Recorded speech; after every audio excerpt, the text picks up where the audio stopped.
Tassiano nos escreveu e perguntou se é legal para um treinamento de hipertrofia sair, por exemplo, num agachamento guiado e fazer um outro exercício para membros inferiores sem dar nenhum intervalo. É isso que nós vamos comentar no vídeo de hoje. Acompanhe aí.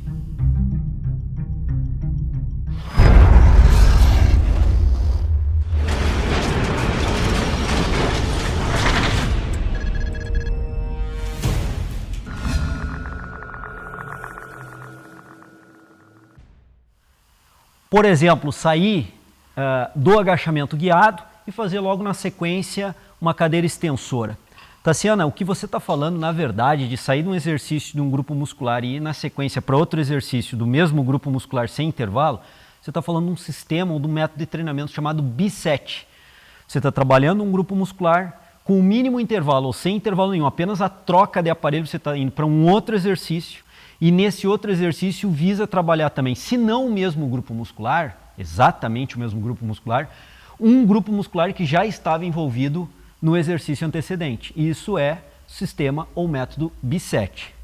Se ele é bom para hipertrofia, é um método que vem sendo usado justamente para isso, para se trabalhar a hipertrofia muscular.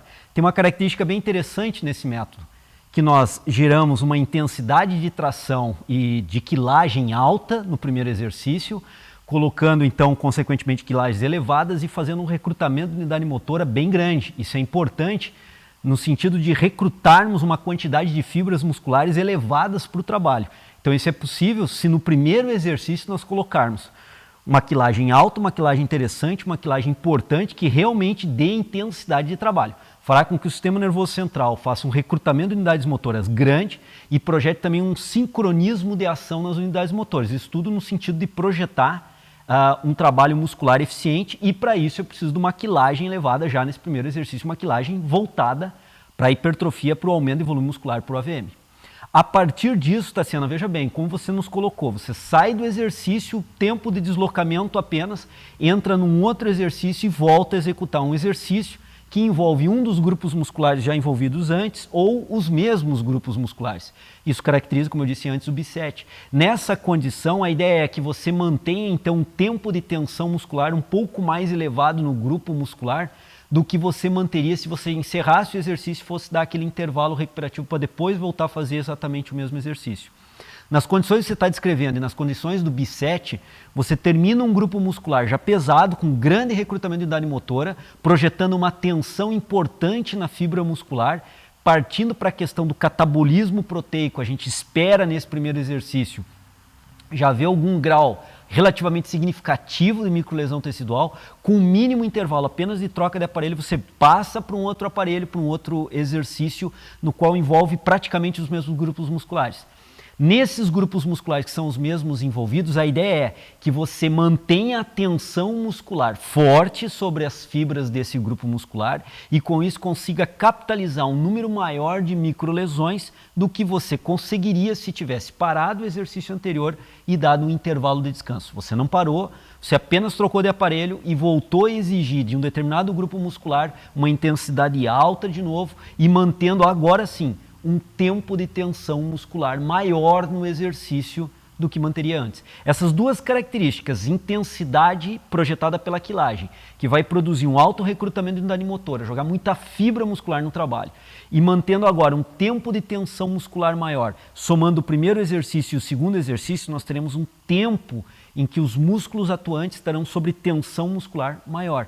Isso é uma outra situação que também projeta uma capacidade grande de catabolização proteica, de microlesão sarcomial, e isso são aspectos importantes pensando no catabolismo de treino, pensando daí na projeção do anabolismo no pós-treino. Ou seja, nós fazemos um grande catabolismo proteico, um grande grau de microlesão tecidual durante o treino, para projetarmos depois uma situação anabólica favorável no pós-treino. Então o B7 ele vem, serve, se acopla muito bem nesse tipo de trabalho. Então eu diria para você, Tassiana, que é muito legal, é um método bem interessante, é um método eficiente para se treinar a hipertrofia.